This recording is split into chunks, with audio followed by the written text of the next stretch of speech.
लोग बकवासबाजी सुन के भाग जाएगा, कहेगा बे हटाओ, मास्टर ना मास्टर ठीक है ना लड़का ठीक है। ठीक है, क्योंकि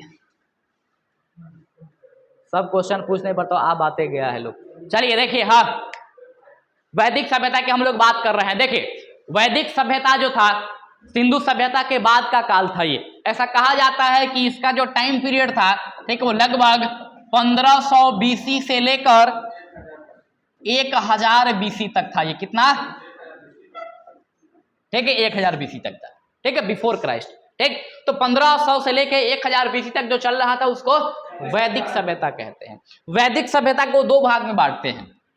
एक को बोलते हैं क्या, हाँ ऋग्वैदिक काल, ऋग्वैदिक काल, और एक को बोलते हैं क्या, उत्तर वैदिक काल। ठीक है, ऋग्वैदिक काल और उत्तर वैदिक काल, इस दोनों का टाइम पीरियड याद रखिएगा। ऋग्वैदिक काल की हम बात करें तो ऋग्वैदिक काल का टाइम पीरियड कितना था, समय सीमा इसका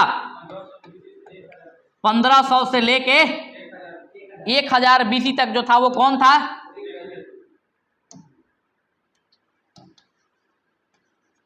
1000 बीसी तक था, ये ऋग्वैदिक है। उत्तर वैदिक की बात करें तो 1000 से लेकर 600 बीसी तक जो था ये कौन था, उत्तर वैदिक काल। ठीक है, तो ये आप याद रख लीजिएगा ऋग्वैदिक काल और उत्तर वैदिक काल के बारे में, अल्फा बीटा और गामा। ठीक है, हाँ इसके बाद हम बात करेंगे इनके बारे में एक एक करके, लेकिन पहले आप जानिए कि वैदिक सभ्यता के बारे में जानने का स्रोत क्या था।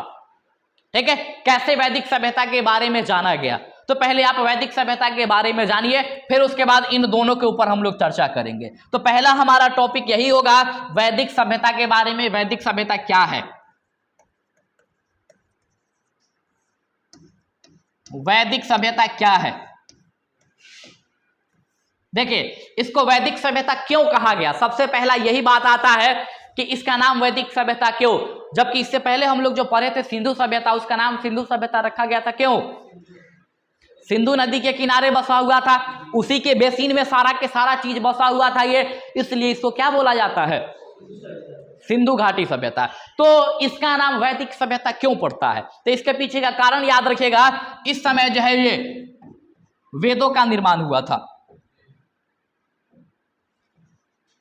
क्या हुआ था, हाँ वेदों की रचना हुआ था।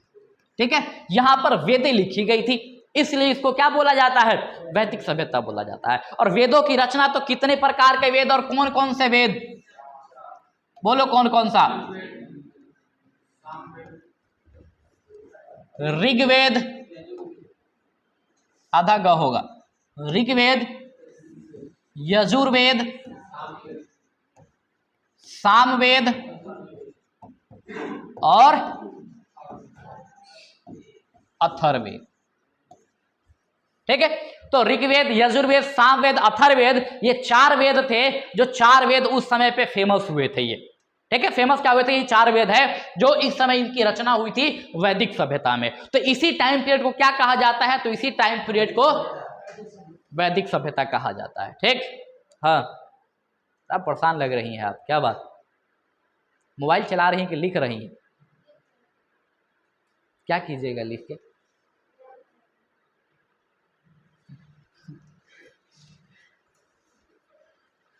कुछ बोलने का मेरा मन कर रहा है लेकिन हम अपने आप को रोक लेते हैं। आज तक कितना बार आप सुना दिए हैं, कोशिश कीजिएगा ना दिमाग में छाप लेने का। बाकी अभी क्लास खत्म होने के बाद हम नोट्स भेज देंगे आपके पास। क्या, फोन नोट्स प्रिंट कराने के लिए तो मिलेगा ना, और उतना मिल जाएगा, हमको भरोसा है।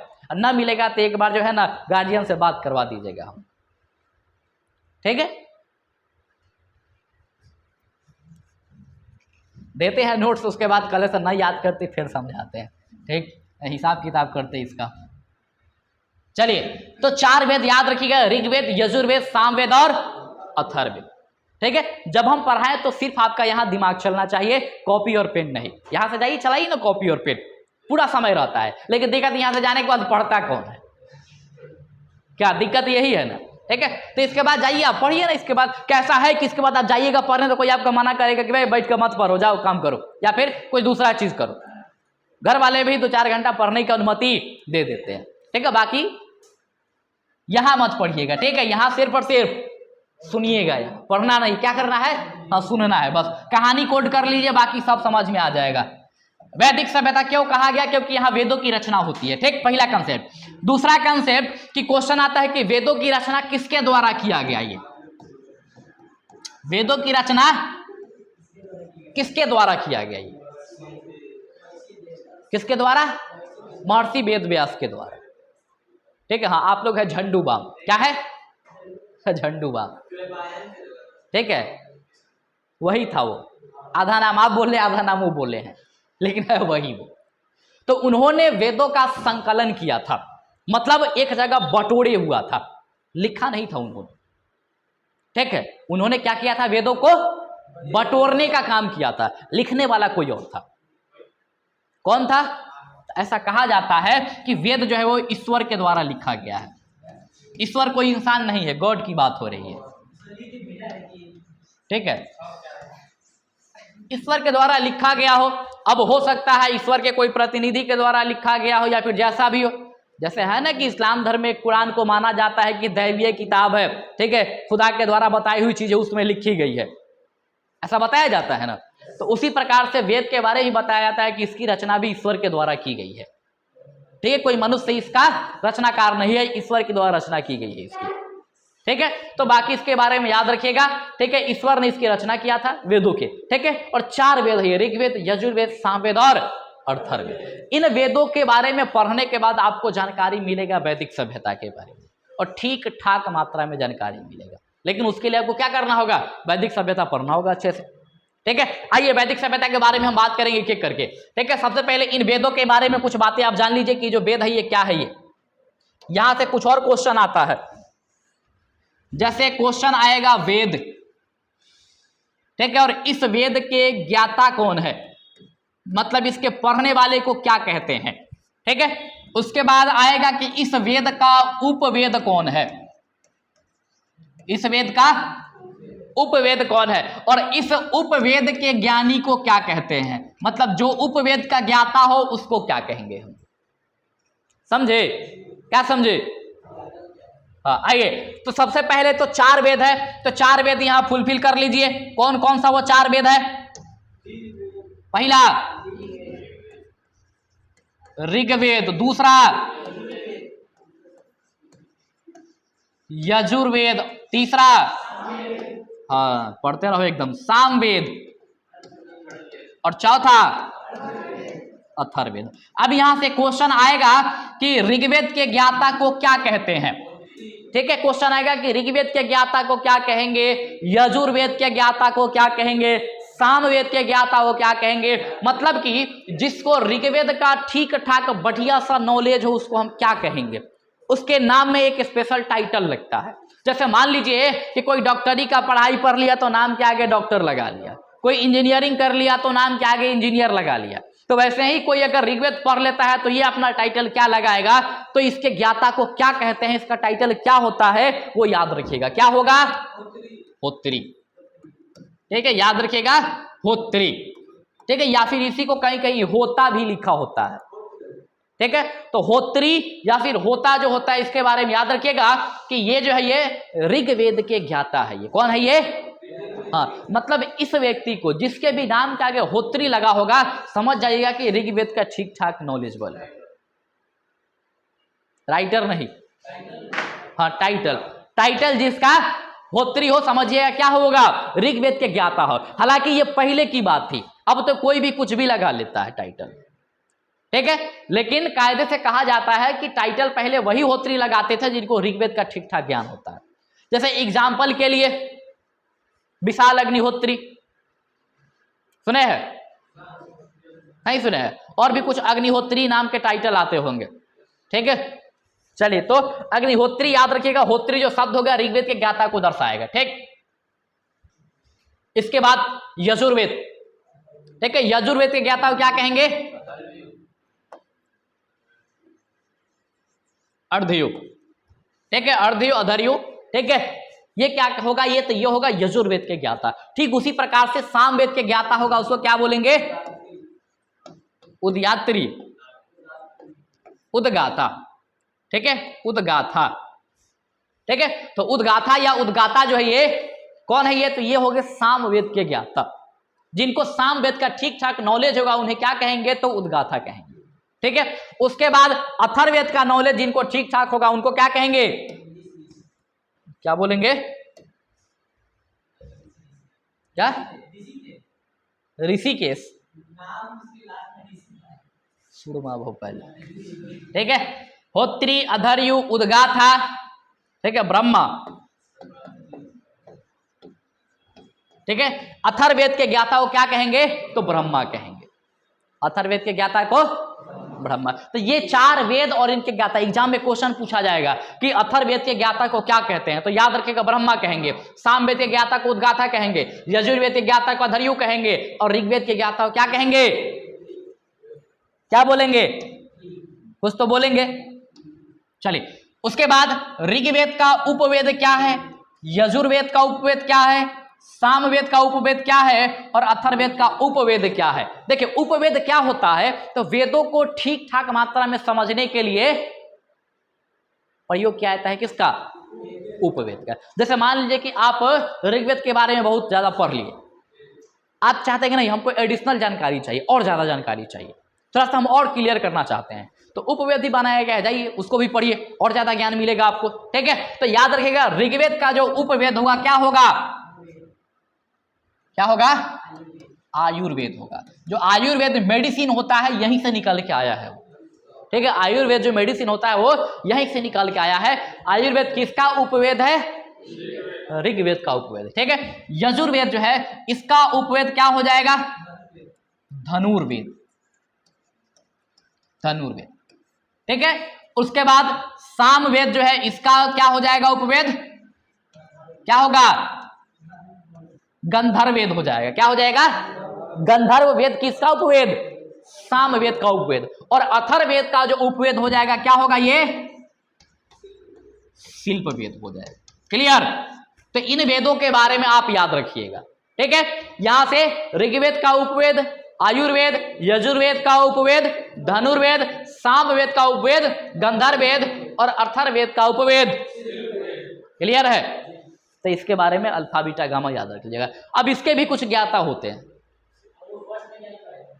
क्या फर्स्ट में, हाँ रे भाई इसका ज्ञाता हो गया, इसका भी तो पढ़ने वाला कोई स्पेशल होगा ना, कोई हो जो स्पेशल इसी को जानता हो, तो स्पेशल इसको जानने वाले लोग क्या कहलाते हैं वो भी याद रख लीजिएगा। ठीक है, आयुर्वेद के ज्ञाता को क्या कहेंगे हम, क्या कहेंगे, बोलो, प्रजापति कहेंगे। क्या कहेंगे, प्रजापति कहेंगे। क्या बोलेंगे, हाँ प्रजापति बोलेंगे। ठीक है, उसके बाद ठीक है ये धनुर्वेद के क्या बोलेंगे, विश्वामित्र। क्या बोलेंगे, विश्वामित्र कहेंगे। ठीक है, उसके बाद गंधर्ववेद को क्या बोलेंगे, नारद। ठीक है, और शिल्पवेद के ज्ञाता को क्या बोलेंगे, विश्वकर्मा। ठीक है, तो ये विश्वकर्मा, नारद, विश्वामित्र, प्रजापति, ये इनके ज्ञाता लोग हो गए।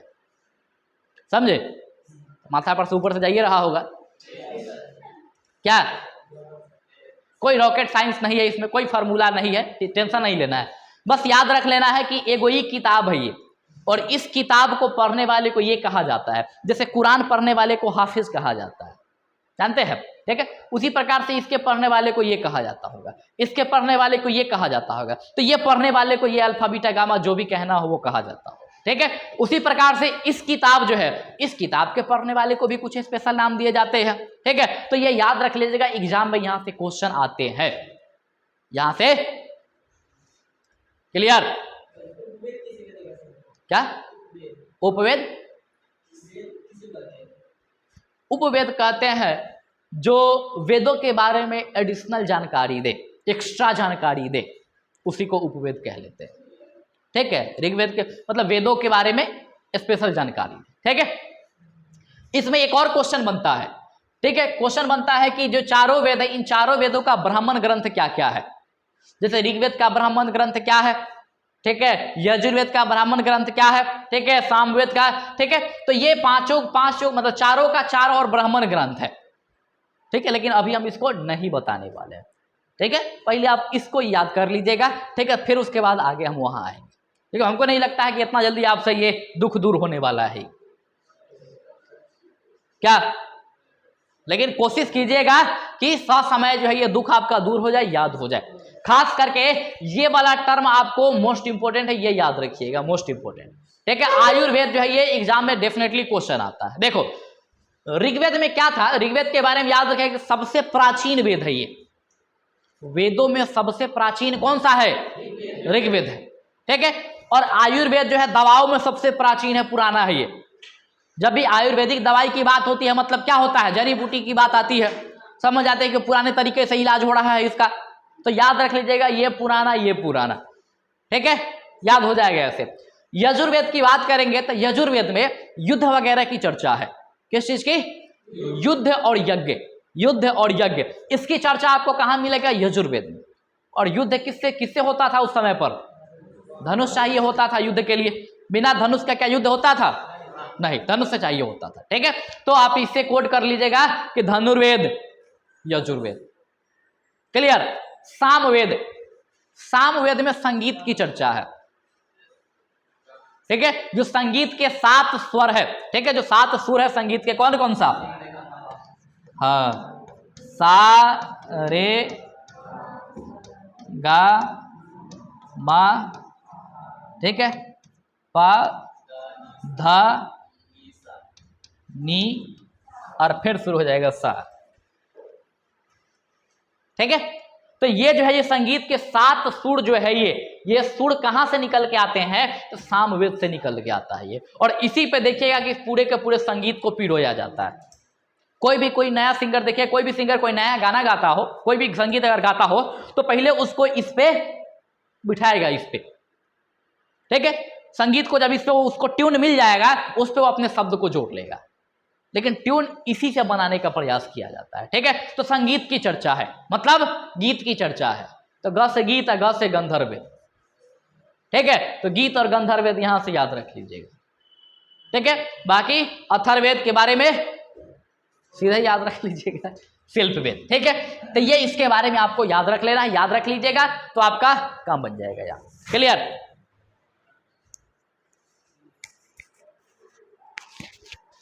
चलो, तो यहां से हो गया आपका, ये क्या हो गया, वेदों के बारे में हमने बात कर ली है, ठीक है।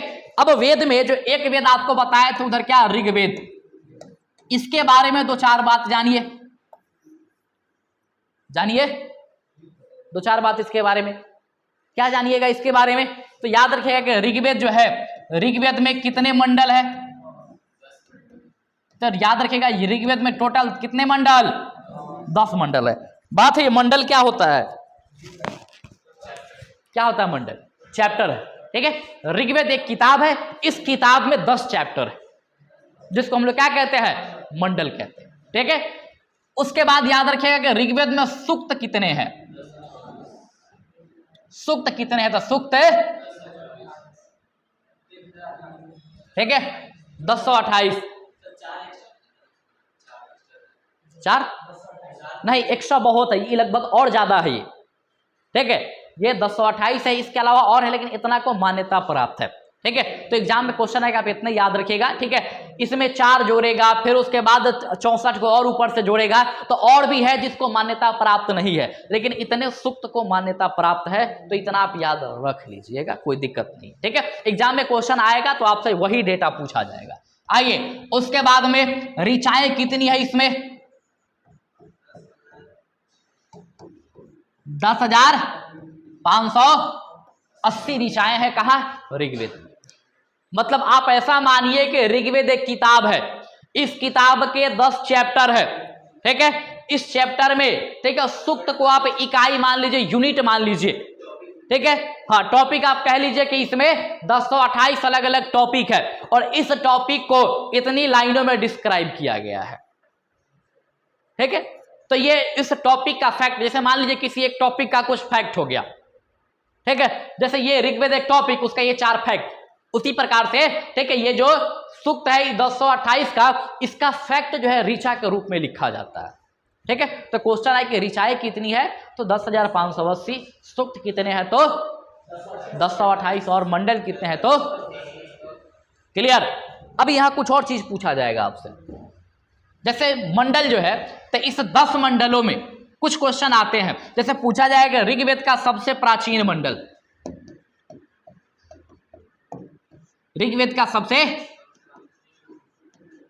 प्राचीन मंडल कौन सा होगा, तो याद रखिएगा दूसरा और सातवां।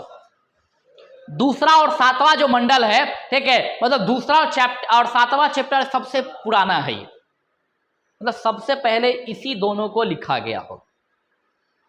ठीक है, मतलब लिखा नहीं, मिला होगा, क्योंकि अभी आपको बताया है कि इसका क्या हुआ है, संकलन हुआ। मतलब मान लीजिए ना ये कहीं खोए हुआ था, इस खोए हुए चीज को ढूंढा गया। मान लीजिए कि 10 सिक्का जो है हम, ठीक है, 1 रुपया 2 रुपया ऐसा करके 10 रुपए तक का सिक्का इस रूम में छेड़ दे और लगा दे आप लोगों को खोजने के लिए। क्या अब खोजने करने में जरूरी थोड़ी कि पहली बार 1 नंबर का सिक्का मिलेगा, हो सकता है 1 बार आपको 10 नंबर का सिक्का मिल जाए। क्या तो ऐसा यहां पर जब खोजा जा रहा था तो सबसे पहले जो मिला था वो 2 नंबर और 7 नंबर का मिला था। तो क्वेश्चन आता है कि मंडलों में सबसे प्राचीन मंडल कौन सा होगा, तो 2 और। अगर पूछे कि सबसे नवीन मंडल कौन सा है,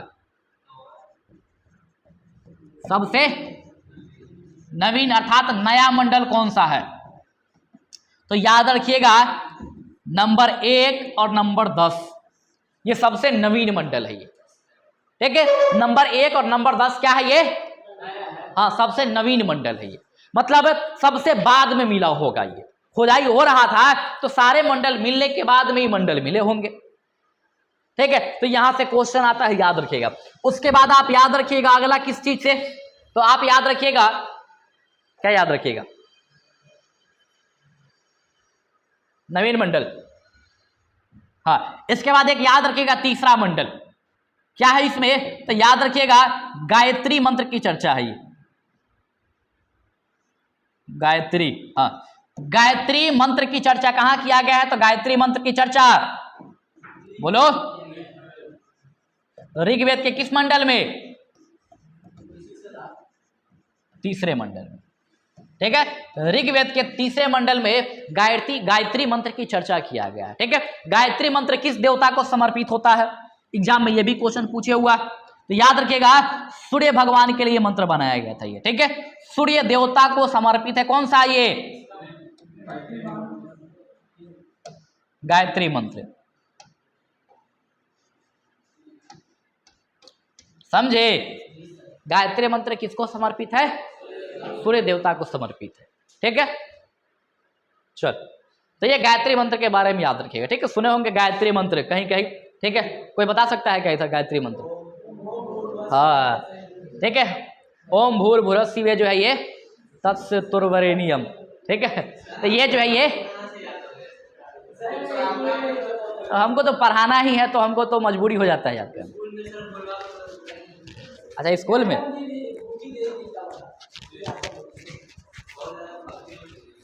चल, तो ये सूर्य देवता को समर्पित है ये गायत्री मंत्र, जिसकी चर्चा कहां किया गया है, तो ऋग्वेद के तीसरे मंडल में किया गया है।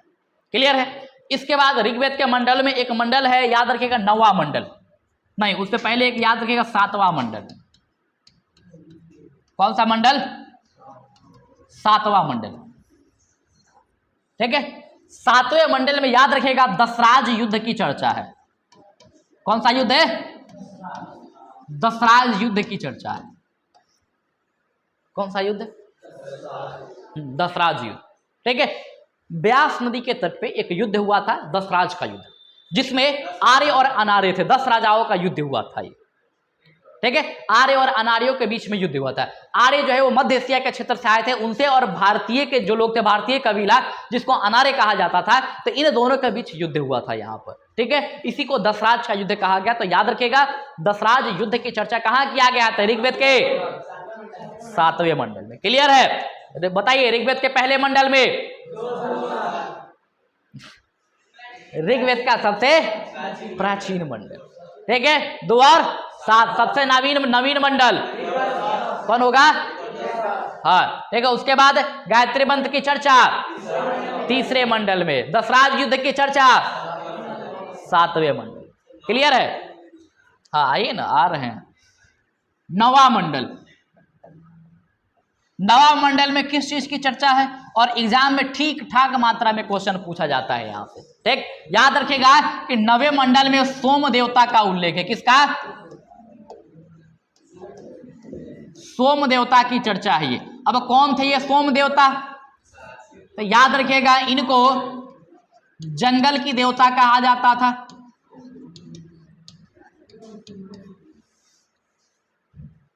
बतिया नहीं ना रहे हैं आप लोग,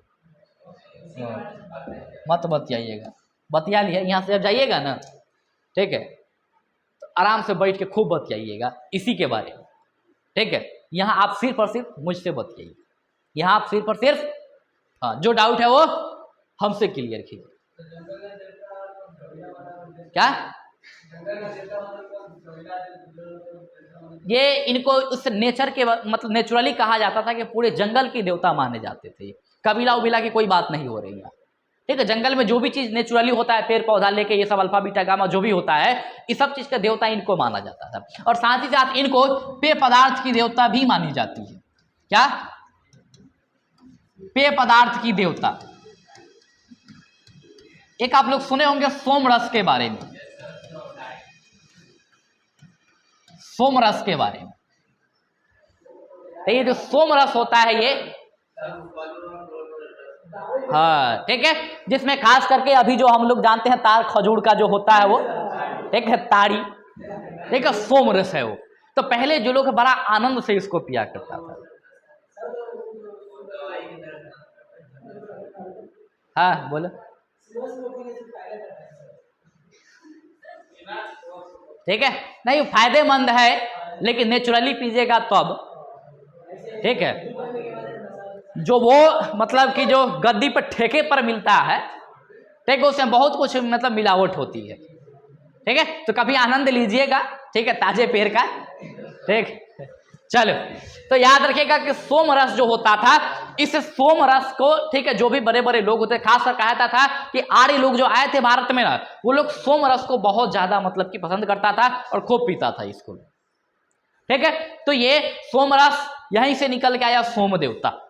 ठीक है, जो पूरे जंगल के देवता माने जाते। ठीक है, पूजा होती थी पूरे जंगल की किस मत देवता के रूप में? सोम देवता के रूप में। क्लियर है? तो ये हो गया कौन सा मंडल? नवा मंडल। अब आइए ऋग्वेद के 10वें मंडल की हम बात करेंगे। क्या है ऋग्वेद का 10वां मंडल? देखिए, ऋग्वेद के 10वें मंडल में कुछ सूक्तों की चर्चा है, जिसमें से एक सूक्त है जो काफी फेमस है, पुरुष सूक्त। अभी आपको बताए थे, क्या बताए थे? प्रत्येक चैप्टर में कुछ टॉपिक होगा जिसको सूक्त कहेंगे हम लोग। ठीक है, तो वैसे ही 10वां मंडल में कुछ टॉपिक है, जिसमें से एक टॉपिक है पुरुष सूक्त। और इस पुरुष सूक्त में किसकी चर्चा किया गया है? तो याद रखिएगा यहां पर वर्ण व्यवस्था का उल्लेख किया गया। किसके? अब कहिएगा कि वर्ण व्यवस्था क्या है? वर्ण व्यवस्था क्या है? देखिए, शुरू में जो है ना, ये वर्ण व्यवस्था बटी थी। ठीक है, तो कर्म के आधार पे बांट दिया गया था लोगों को कि ये कर्म करने वाले ये कहलाएंगे, वो कर्म करने वाले वो कहलाएंगे, और सब कर्म करने वाले, ठीक है, चोर कहलाएंगे। चलो, तो ये कर्म के आधार पे बांट दिया गया था। जिसमें आप लोग सुने होंगे वर्ण व्यवस्था जो है वो 4 प्रकार के वर्ण व्यवस्था पहले हुआ करता था। अब प्रेजेंट में वर्ण व्यवस्था की कोई कंसेप्ट नहीं मानी जाती है, लेकिन आज भी ठीक है कायदे से वर्ण के बारे में चर्चा होती है। ठीक है, याद रखिएगा कि वर्ण व्यवस्था है कितने हैं? तो 4 वर्ण व्यवस्था है। ठीक है, 4 प्रकार के वर्ण व्यवस्था है। सबसे ऊपर वर्ण व्यवस्था में ब्रह्मा, ब्राह्मण, ब्राह्मण। ठीक है, दूसरा क्षत्रिय, तीसरा वैश्य, और चौथा शूद्र। और सबसे ऊपर यहां जो होते थे कौन? भगवान, गॉड, ठीक है, ईश्वर, जो भी हो। ठीक है, ये दुनिया को ऐसे दर्शाया गया और बताया गया कि इस दुनिया में सबसे ऊपर, ठीक है, ईश्वर बैठे हुए हैं, जो गॉड है वो बैठे हुए हैं। उसके बाद जो होता है वो ईश्वर के सबसे करीब वो ब्राह्मण होते हैं, उसके बाद क्षत्रिय, फिर वैश्य, फिर शूद्र। लेकिन ये चीज बांटा गया था कर्म के आधार पे, ठीक है। जैसे मान लीजिए कि कोई शिक्षक हो, वो शिक्षक ब्राह्मण कहलाता था, कोई भी शिक्षक, ठीक है। जैसे मान लीजिए कि एक शिक्षक के रूप में हम आपके सामने यहां पर उपस्थित हैं, क्या है हम? ब्राह्मण, ठीक है। वो आ रहे हैं, आएंगे वहां पर अभी, ठीक है। पहले इसको समझिए। तो ब्राह्मण जो है इस आधार पे शिक्षा जो ग्रहण करता था वो क्या कहलाता था? वो, ठीक है। उसके बाद में क्षत्रिय, ये कौन लोग होते थे? ठीक है, तो जो काम करता था लोगों की रक्षा करने की, ठीक है। होता है ना कुछ लोग की ऐसी प्रवृत्ति, जो समाज सेवी लोग हुआ करते हैं, लोगों के जान बचाने का काम करते हैं, या फिर उसको सिक्योरिटी देने का काम करते हैं, तो वो लोग कहलाता है क्या? तो क्षत्रिय कहलाता है। जैसे राजा हो गया, राजा का काम क्या है? प्रजा की रक्षा करना। राजा का काम क्यों है? क्या है? प्रजा का रक्षा करना है। तो रक्षा करने के लिए चुना जाता है, तो इसलिए जो भी राजा लोग वो उनको क्षत्रिय कहा गया, ठीक है। वैश्य, वैश्य का मतलब होता है, ठीक है, व्यापार। तो व्यापार से, बिजनेस से जितने भी लोग जुड़े हुए उनको वैश्य कहा गया, ठीक है। और उसके बाद एक होता था शूद्र। इसका काम क्या था? तो ऊपर के तीनों वर्गों की सेवा करना, ठीक है। सेवा करने का काम कर रहे हो, जैसे खाना बनाना, खाना खिलाना, साफ सफाई का काम, ये सारा मतलब इनकी देखरेख करने का काम इनका होता था, तो इनको शूद्र कह लेते थे। तो ये कर्म के आधार पे बटा हुआ था उस समय पर। उससे भी पहले जब शुरू में जब वर्ण व्यवस्था आया था, तो वर्ण व्यवस्था दो प्रकार का था। शुरू में, एकदम शुरू में, ठीक है, वर्ण व्यवस्था कितना प्रकार का? दो प्रकार का। एक को हम लोग कहते थे क्या? तो आर्य, और एक को क्या कहते थे? श्याम, ठीक है, श्याम, ठीक है। क्या? सुदास, भाई सुदास राजा थे वो तो। चलो देखो, हाँ, सुदास राजा थे इन, ठीक है, शाम का विले वालों के राजा। हाँ देखिए, तो वर्ण व्यवस्था में आर्य, ठीक है, और ये श्याम, दो प्रकार का होता था। आर्य वो लोग होते थे, ठीक है, जो गोरे लोग हुआ करते थे। हाँ, गोरे लोग, ठीक है। नहीं, वो उससे पहले भी गोरे लोग आए थे भारत में। मध्य एशिया के क्षेत्र से जब लोग आया था, मध्य एशिया का क्षेत्र से जब लोग भारत में आया था, ठीक है, तो ऐसा कहा जाता है कि वो लोग, देखिए, मध्य एशिया का क्षेत्र ठंडा क्षेत्र है, तो जितने भी ठंडे क्षेत्र होंगे, ठंडा क्षेत्र में रहने वाले लोग गोरे ही होते हैं, ठीक है, क्योंकि सूर्य की रोशनी से उनको बहुत ज्यादा प्रभाव नहीं पड़ता है उनके शरीर पे, ठीक है। और जो भी सूर्य की रोशनी में रहने वाले लोग होंगे, वो लोग श्याम रंग होंगे, सांवले होंगे, ठीक है। और अफ्रीका में चले जाइएगा तो वहां काले लोग मिलेंगे, जिसको निग्रो कहा जाता है, ठीक है। तो यहां पर याद रखिएगा कि ये, ठीक है, वर्ण व्यवस्था पहले दो भाग में बांटा गया था, क्योंकि एक आर्य था, दूसरा अनार्य था। मतलब आर्य लोग, ठीक है, उजले कलर के, और भारत के जो लोग हुआ करते थे, वो भारत के लोग ऐसा देखा जाता है कि भारत का जो एक्चुअल कलर है वो कलर क्या है? श्याम रंग है। भारत के लोग ना गोरे हैं ना काले हैं, कैसे है? सांवले, ठीक है, श्याम रंग, या फिर इसी को गेहुआ रंग कहा जाता है। तो मैक्सिमम जो है भारत की जनसंख्या गेहुआ मिलेगी आपको, ठीक है। दक्षिण भारत में थोड़ा सा जाइएगा तो आपको वहां पर, ठीक है, काले लोग वहां मिलेंगे, ठीक है, निग्रो जाति के लोग वहां मिलेंगे। बाकी भारत की मैक्सिमम जो जनसंख्या है वो श्याम रंग या फिर गेहुआ रंग होता है, ठीक है। तो पहले दो भाग में रंग के आधार पर बांटा। वर्ण का अर्थ ही होता है रंग, ठीक है। वर्ण का देखिएगा पर्यायवाची शब्द जो होता है रंग का, क्या होता है? वर्ण होता है, ठीक है, वर्ण।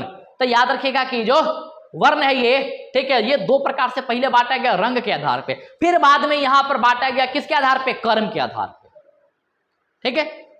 जैसे, लेकिन दिक्कत क्या हुआ कि यही चीज धीरे धीरे कुछ समय तक चला, ठीक है। अब होता है ना कि देखिएगा कि एक टीचर के घर में लगभग लोग टीचरें बनते जाते हैं, ठीक है। एक डॉक्टर के घर में सब डॉक्टरें बनते जाता है, एक इंजीनियर के घर में सब इंजीनियरें बनते जाता है।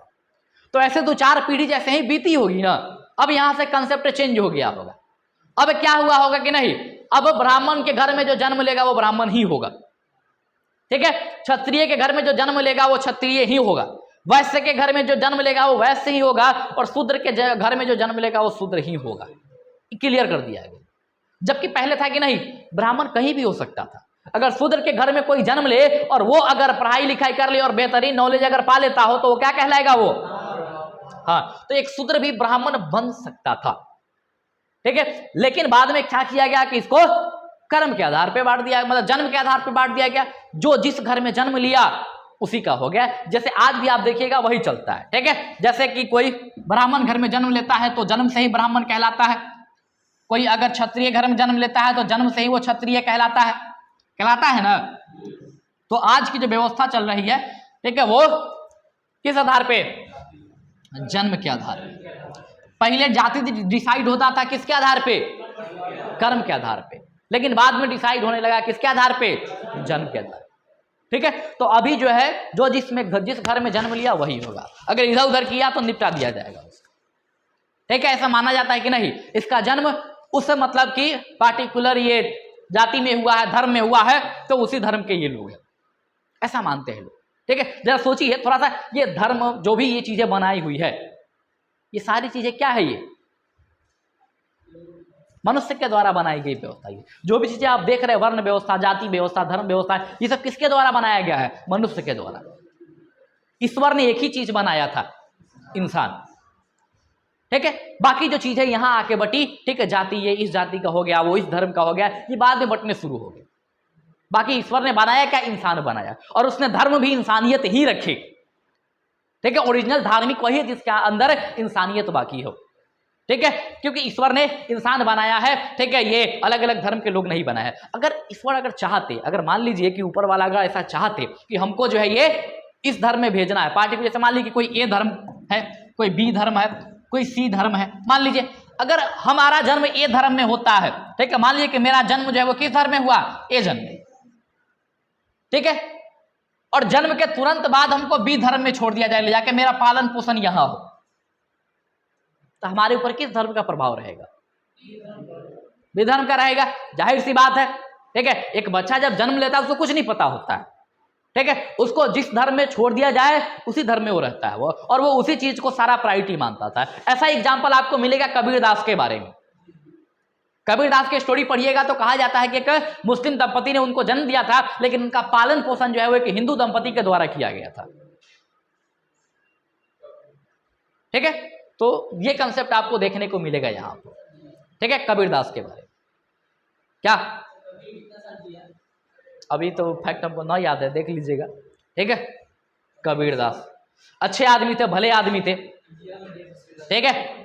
चलिए देखिए, तो कबीर कह रहे हैं, ये जाति के बारे में याद रखिएगा कि ये अगर, ठीक है, ऊपर वाले चाहते कि नहीं इसको इस जाति में नहीं भेज को उस जाति में भेजना है, तो पहले उसी घर में जन्म देता। क्या जन्म लेने का कंसेप्ट जो भी है, हम ऐसा मानते हैं ना कि यहाँ पर जो भी हो रहा है वो सब ईश्वर के द्वारा किया जा रहा हो, ठीक है। किसी भी व्यक्ति का जन्म होता है तो उसके द्वारा बना के भेजा गया, उसके द्वारा यहाँ पर पृथ्वी पे भेजा गया। तो अगर वो चाहते कि नहीं ये इस धर्म में ना जाकर उस धर्म में जाए, तो हमको उसी घर में पैदा करता वो। क्या ऐसा थोड़ी कि घूस दे के आए थे कि नहीं हमको उधर भेजिएगा, ऐसा था क्या? कुछ ऐसा नहीं था, ठीक है। तो सीधा सिंपल सी बात है कि ईश्वर जो है एक इंसान बना के भेजता है और वो कहीं भी भेजा जा सकता है। तो किसी भी धर्म में किसी भी जाति में हो, इंसान बस होना चाहिए, ठीक है। तो ये जन्म वाली व्यवस्था ये सब बाद में लोगों के द्वारा अपने हिसाब से मतलब गढ़ दिया गया। लोग ना झगड़ा करने का ना कुछ तरकीब खोज लेता है। जैसे भारत में देखिए, जब भारत पाकिस्तान जब एक ही था, ठीक है, तो उस समय झगड़ा होते थे हिंदू मुस्लिम के, ठीक है, भारत पाकिस्तान में। बाद में मुस्लिम अलग हो गया, ठीक है, उससे मैक्सिमम मुस्लिम पाकिस्तान बना लिया। आज देखिएगा कि वहां पर पाकिस्तान में झगड़ा का जो मुख्य मुद्दा होता है वो हिंदू मुस्लिम नहीं होता है, मुस्लिम मुस्लिम होता है। पाकिस्तान में जैसे मुस्लिम में भी कई प्रकार के वैरायटी होते हैं, कोई अहमदिया मुस्लिम होता है, कोई सुन्नी मुस्लिम होता है, सिया होता है, ठीक है, ऐसे करके कोई अलग अलग बहुत सारे वैरायटी होते हैं, कोई वहां भी होते हैं, ठीक है। तो ये जो अलग अलग वैरायटी होते हैं, तो अब ये लोग उस वैरायटी में लड़ता है। अगर मान लीजिए कि धर्म यहां से हटा दिया जाए, जैसे है ना कि हिंदू मुस्लिम बहुत ज्यादा होता है, ठीक है, धर्म खत्म कर दिया जाए, झगड़ा ही नहीं होगा। लेकिन दिक्कत यह है कि हम लोग मनुष्य है, कोई ना कोई दूसरा व्यवस्था खोजिए लेंगे। जहां देखिएगा जहां धर्म नहीं होगा ना जिस देश में, वहां के लोग किसी दूसरे कारण से लड़ते होंगे। जैसे अमेरिका में देख लीजिएगा, ठीक है, रंग के लिए लोग लड़ता है, काले और गोरे के लिए लोग लड़ता है। तो लोग है, इंसान है, ये अपना कोई ना कोई व्यवस्था खोजिए लेगा। तो धर्म होना ना होना कोई मैटर नहीं है। चलिए अब देखिए यहां पर, जैसे मान लीजिए कि उस समय की शुरुआत समय की बात करें, जिस समय जो है वर्ण व्यवस्था टिकी हुई थी किस चीज पे? कर्म के आधार पे। तो उस समय एक ही घर में चारों के चारों ये जाति हो सकता था।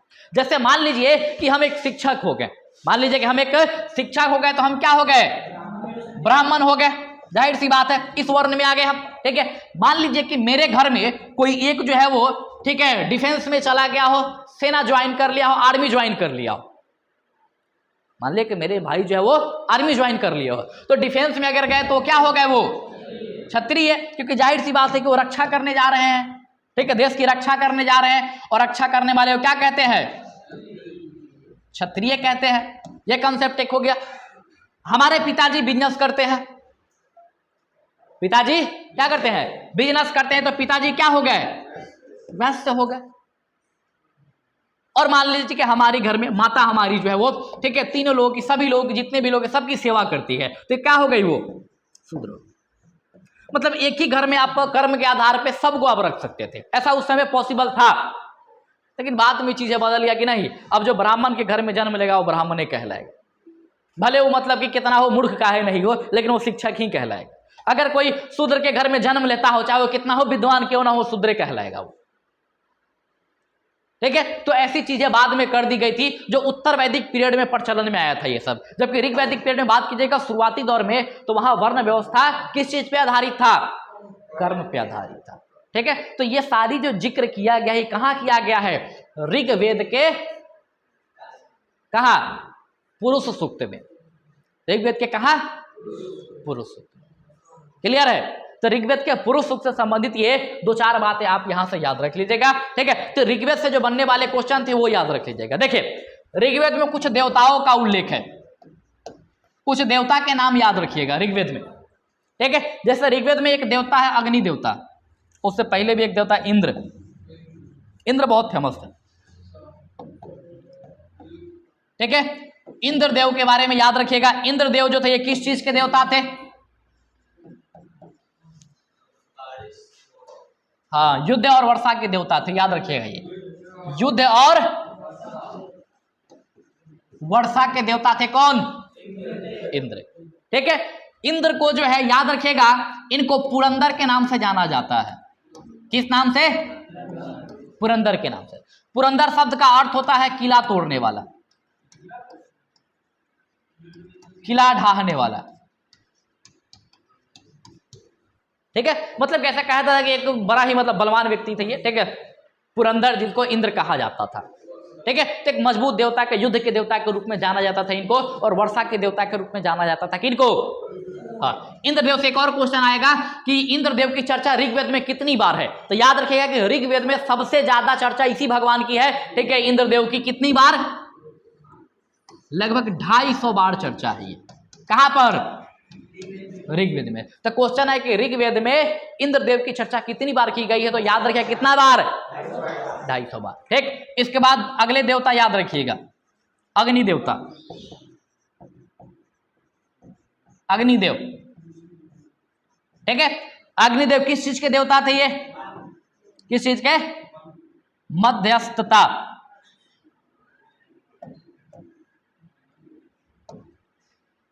मध्यस्थता, ठीक है, मध्यस्थता के देवता थे ये, मतलब मीडिएटर का काम करते थे ये। जैसे कहां से कहां? तो धरती से वो परलोक में, ठीक है। जैसे होता है ना कि आप देखिएगा कि जब भी कोई पूजा पाठ होता है, ठीक है, भगवान से संपर्क साधने का प्रयास किया जाता है, तो वहां देखिएगा हवन जलाया जाता है, अग्नि जलाई जाती है।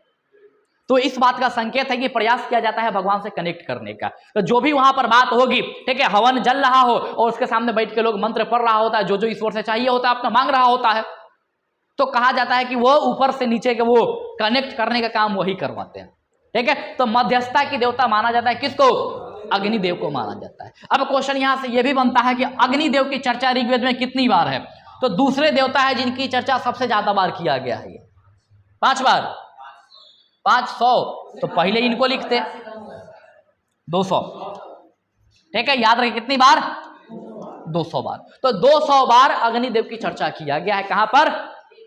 ऋग्वेद में। क्लियर है? चलिए इसके बाद अगले देवता वरुण चक्रवर्ती,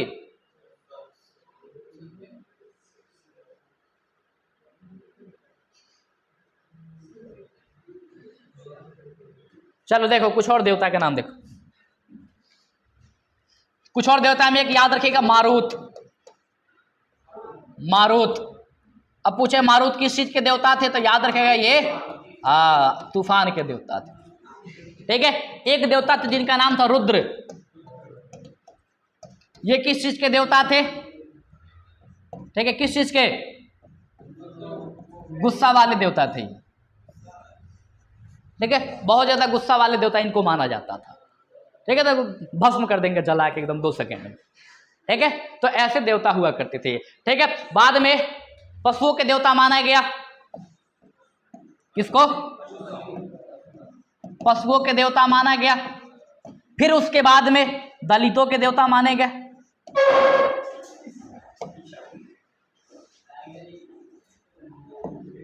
शूद्रों के देवता माने गए,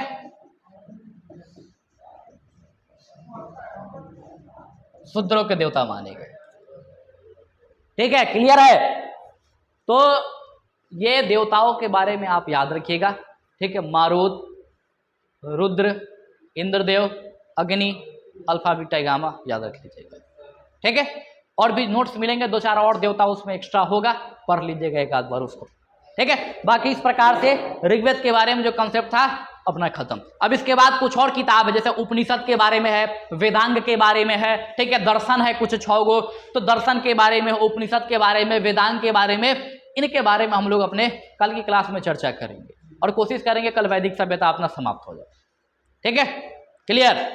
चलो ठीक है, जय हिंद, जय भारत, वंदे मातरम। हाँ मिस्टर शाहबाज प्लीज। हाँ पैसा लाओ।